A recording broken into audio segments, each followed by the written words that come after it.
I mean, your talk came from a lightning talk at last year's RubyConf. Where did that lightning talk come from? I like lightning talks a lot because you basically just get to crack jokes for 5 minutes, and that seems to be enough. You don't actually have to know what you're talking about. So, I don't know, it had been something in the back of my head for ages that there's so many different databases, and like it's such a rich vein to tap from a comedic perspective as well. But then it was kind of immediately overly ambitious as an actual talk. So it's just too much stuff.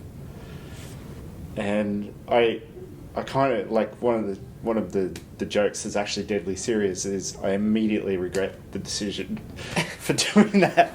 But I don't know. It's actually I think the favourite talk that I've created, and RubyConf will be the second time I've given it. So third if you count the lightning talk. So yeah, it's just a funny thing that I'm into databases, I guess. So it's kind of cool. So having kind of transitioned from 5 minutes of cracking jokes to half an hour of actually trying to analyze some things in between jokes.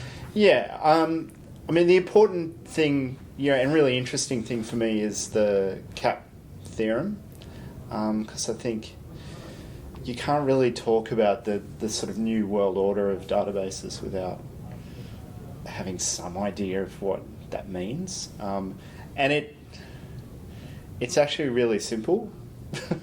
Like if you draw it out, like it's immediately very clear what they're kind of talking about, and then there's heaps of theory behind it, and there's a formal proof and all of that kind of stuff. But that's not actually important for seeing at a high level what the problems in a distributed system are. And then there's so much stuff. Like it seems to be, the hobby of choice in the last couple of years is people, hey, I've created a new database. And you're like, wow. So, and there's a handful that are really interesting, I think, like that are coming out of actual distributed systems research. Hyperdex is one that, does some stuff that like people are like, how on earth have you solved some of those problems? And they've got a completely different model to everyone else. But it's backed by science, or at least computer science. So there's some really interesting things in that whole sort of world that I think, particularly in Rails land, is kind of in a way it's kind of the influence of Dear Leader. Like he doesn't care very much about databases, but if you do care, there's some scary facts. So, I mean, you're obviously someone who cares a fair bit about databases. Yeah, I mean, like lots of developers, I have there's pragmatism involved as well. I care. I mean, I find it fascinating as much as anything else, as well as, data's probably important for many people.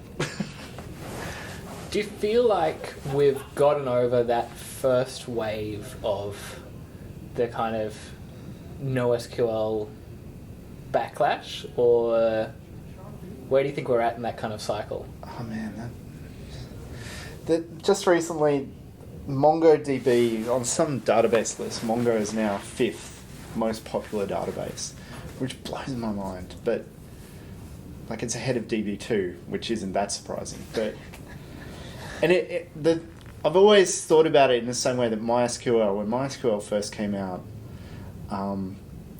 it wasn't a database, and I remember the criticism of MySQL was in some ways very similar. Like, you don't do transactions, and what's a foreign key, and like all of these kind of things. But it got momentum, and like it's now a real database. In fact, it's owned by Oracle, who are the realest database company in the world. So I think Mongo is kind of on a similar trajectory, and I'm fairly scathing in my opinion of Mongo at the best of times. I'm trying to hold it in, but like I think that's a really interesting thing where you kind of do something that's cool but ignorant, and then you make it great. So they seem to be on that path. But yeah, I think there's a lot of, I don't know if it's VC driven, but there's a lot of other things, like almost every week there's another one that, they seem to have, they're promising to solve all of these problems, and you're like, I don't know, like,